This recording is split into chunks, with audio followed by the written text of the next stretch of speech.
Well, that's none of it. There is none of this at all. The evidence from the Hadley and CRU, and also from NASA, which is the evidence of the data set of the global surface temperature record, none of it is disclosed. It is non-transparent, and they say, this is the answer. And when people like Steve McIntyre, who's a fantastic Canadian statistician, started from the engineering industry, and he is because engineering industry, of course, with minerals and is very controversial and a lot of money involved, and his job was to look into the finds and whether they're valid or not. And he looked at the data being given to us by, let's say, the Hadley CRU combined center, and he's saying this just doesn't add up. And he asked, under the Freedom of Information Act, which is a part of British law and also part of the Royal Society's internal law, that he must be allowed to be given the data to tell us that there is global warming. He was saying, it doesn't add up, show us the data. And they said, we destroyed it. We do not have the original data anymore. Oh my God. We can only give you the massage figures. Well, that's incredible. There you go. That is amazing. Just that one piece of information, if people had that. They destroyed the original data, only the massage figures. And this was, the skeptics community knew this, because we saw their evidence. We saw that they have these data sets which do not add up whatsoever. Even a high school student can look at these distributions and go, they just don't add up. Give me a couple examples of things that don't add up. Well, and so ClimateGate, which occurred, which was a release of the files from the Hadley CRU, actually said in the lines of code, this is a fudge factor. The guy who was coding the models actually admitted it. And so it was something that was already known by the skeptics, and then just totally verified by the horse's mouth. And these emails, which were released, are not, as they say, hacked. Very much unlikely. I would say 90% chance it's a whistleblower, which is very important legally, because whistleblowing is legal, and that can lead to fraud. So something that we've all known in the skeptic community, because we've seen the evidence, it doesn't add up, and then it just proved it. So I do think the writing's on the wall. I mean, they haven't been able to give us any evidence, and they've destroyed previous evidence, and they've made figures up. The big one they have is called high decline.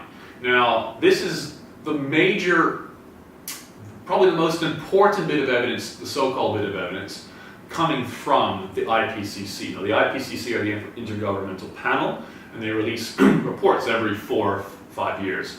And these are so-called the thousands of scientists that are telling us there's global warming. And they have something called the hockey stick. So the hockey stick is, you have this cool temperatures flatlining for 1,000 years, and then it goes like at the edge of the hockey stick straight up, and this is the catastrophic global warming going on.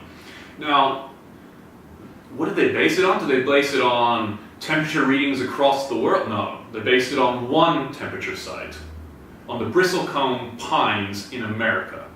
And they said tree ring growth, so we all know that tree rings correlate to how much growth each year.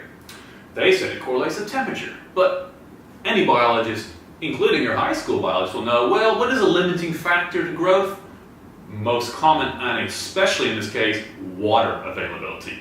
So they said there was a direct correlation between tree rings and temperature, which is already very spurious. They've used one site in the world, a data set of perhaps 12 trees, and even then within there, there can be a bias towards one particular tree. And this is the crux of the evidence to say that we had this low temperature and a sudden jump. Well, what happened is, they massaged the figures massively, but when it came to the instrumental record, which is having thermometers all around the world, in America, China, South Africa, everywhere, the instrumental record, which has happened since the 1900s, the proxy, i.e. the tree rings, did not fit the instrumental record.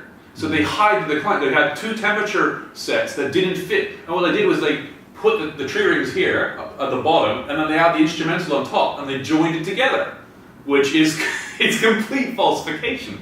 And that's what they had, this big catchphrase, hide the decline. What they did, they just put two non-correlated, disparate data sets together and said, here, Bob's your uncle, here's the catastrophic global warming. Well, that is their strongest piece of evidence, and it's just been shown to be completely false. So the main evidence has been shown to be false, and yet we seem to have a situation where the believers are on the increase, if anything, and this points to some kind of fundamental flaw in perhaps our current educational systems, our ability to understand very simple things. Yeah. How can you correlate this to a supposedly internet aware, informationally rich society when we can get the skeptics reports? Yeah. What do you put it down to, the fantastic success of this operation? This is the craziness, and it actually, I mull this question over a lot, and Lord Monckton, who is, should we say, the chief priest of the heretics, Lord Monckton, is a British peer, and he started off in politics as a advisor to Margaret Thatcher, Prime Minister Margaret Thatcher. So he's been an old dog in the industry for a long, long time, and he goes around the world telling the skeptic side. He's probably one of the most pronounced people. And I saw him a couple of weeks ago here in Sydney, and to a packed crowd, and pretty much a recurring theme with the questions from the audience is, why are they doing it, and what is their motivation? And it comes down to, I guess, so you have to think of people like Barack Obama, Gordon Brown, Prime Minister of the UK, the whole of the European Union, which has an emissions trading already locked in, which is destroying the economy, which is already, Europe is already in trouble, let alone they're putting this massive taxation constraint on themselves. Kevin Rudd, these are like the important Anglo prime ministers of the world, and they are all flying the flag. And you're thinking, why are they doing this? Well, it comes down to two things, I guess.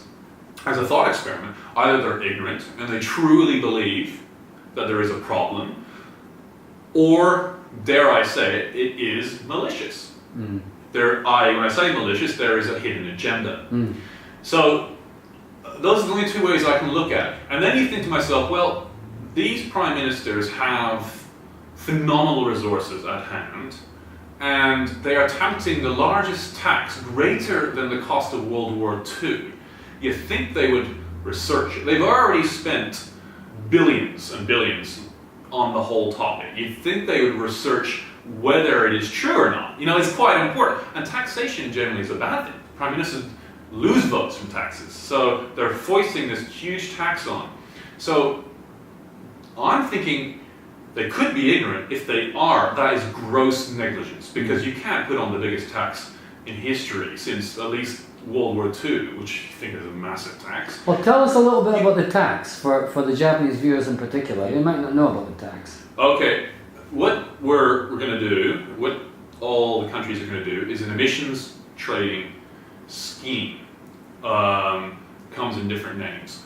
Now, generally, there's two philosophies, the way to do it. You can have a cap and trade scheme, so you're putting a cap on and trading below it, or you can have a straight carbon tax. They're both taxes, and don't believe anyone who tells you a cap and trade is not a tax. It is. I think in economic theory they claim it's not, but it is. That's what it is. It's just two different mechanisms to achieve the same thing. And most economists and the people I would talk to who specialize in my company would say cap and trade is a better scheme because it allows a market mechanism for trading a commodity. And by trading a commodity, you're therefore tending to reduce the cost. That's just the way it works. So what happens in a cap and trade, which is a very complex concept, is the government says we will cap our total emissions for our country. Then they assign quotas, portion quotas to different industries. Agriculture is a huge generator of CO2 as you furrow through soil, to energy, of course, to cars, manufacturing, to everything. It can go down to the lowest level of turning on your lights in the house. And so they assign a quota to each people. Now, if you go under your quota, you can sell the rest of your quota back in the market to people who are above their quota. But carbon dioxide can be worth more to other people. So some people will be much happier, they'll be willing to pay for an extra bit of quota because they can make a lot of profit from the manufacturer. So that's how it works, that's sort of scheme. Does that make sense? Yeah. And the other concept is that every bit of carbon that's produced, you just tax by 3%, and that's it. Simple, transparent, but highly inefficient. Doesn't matter which way you look at it. They are phenomenal, huge taxes. And if perhaps, and even some people like Bjorn Lomborg, he's actually a believer in global warming,